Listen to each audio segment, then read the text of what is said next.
In the beginning, talk about an epic way to start a story, right? But what happens when the story you're telling isn't just a story, but the story of reality itself? Well, today, we're diving into one of the most incredible introductions ever written, the first 18 verses of the Gospel of John. It's this poetic, powerful prologue that, believe me, sets the stage for everything that follows. Seriously, just think about that challenge for a second. How do you possibly kick off a story that you believe redefines everything? Other Gospels start with a family tree or a simple birth narrative. John, he starts in eternity, with a concept that is somehow both cosmic and incredibly personal. So to really get what John is doing, the scholar Dr. David Turner gives us this perfect analogy. He calls the prologue a literary atrium. Imagine walking into some magnificent building. That grand entryway, the atrium, it doesn't just get you inside, it gives you a feel for the entire place, right? You see the main themes, the style, the whole vibe. And that is exactly what's happening here. This literary atrium is designed to introduce you to all the major ideas you're going to run into later in the book. You get a glimpse of Jesus existing before time, you get these powerful metaphors of light and life, and you get the ultimate goal of the whole story, revealing God's glory. This is just the genius of the prologue's design. In just 18 short, poetic verses, John basically hands you the blueprint for the entire book. He previews the big arguments about Jesus' identity, he introduces that core tension you'll see between belief and unbelief, and he makes his central claim right up front, that Jesus is the ultimate, final, complete revelation of God. Okay, so right at the center of this atrium, like the main pillar holding up the whole ceiling, is this one kind of mysterious but really powerful term, the Word. In the original Greek, it's logos. And trust me, understanding what John means by logos is the key to unlocking this entire prologue. Now, what's so smart about using the term logos is that it would have meant something to pretty much everyone in John's audience. If you were into Greek philosophy, you'd think of this impersonal, cosmic principle of reason. If you were a Hellenistic Jew, maybe you'd think of Lady Wisdom from the Book of Proverbs. But it seems pretty clear that the main source John is pulling from is the Hebrew Bible.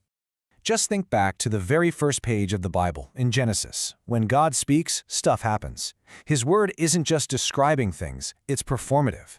He says, "Let there be light," and boom, light exists. This is a word that literally creates reality. And this idea just keeps popping up. The Psalms flat out say the heavens were made by the word of the Lord. This isn't just talk. This is God's active, powerful, creative force getting things done. And then the prophet Isaiah adds this other amazing layer. He says God's word is like rain. It has a purpose, and it never fails. It always accomplishes what it was sent to do. So when John uses the term word, he's pulling all of this rich history together, the personal, creative, and totally unstoppable will of God.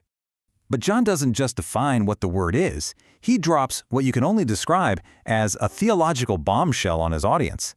He tells them who this word is. And here it is, the heart of it all. In the beginning was the Word, and the Word was with God, and the Word was God. Did you catch that incredible tension? The Word is with God, which suggests they're distinct, but the Word also was God, which suggests unity. This single verse became, as you can imagine, a foundational pillar for the Christian doctrine of the Trinity. Now, this one verse is also at the center of a pretty major translation debate. The New World Translation, for example, renders that last phrase as the Word was a God. Their argument is based on a specific rule of Greek grammar about definite articles. However, it's worth noting that the overwhelming consensus among Greek scholars is that this translation is incorrect and that it just doesn't fit the context John is building. In fact, you could say the strongest argument against that translation comes from John himself, just 2 verses later. He writes, "Through him all things were made. Without him nothing was made that has been made."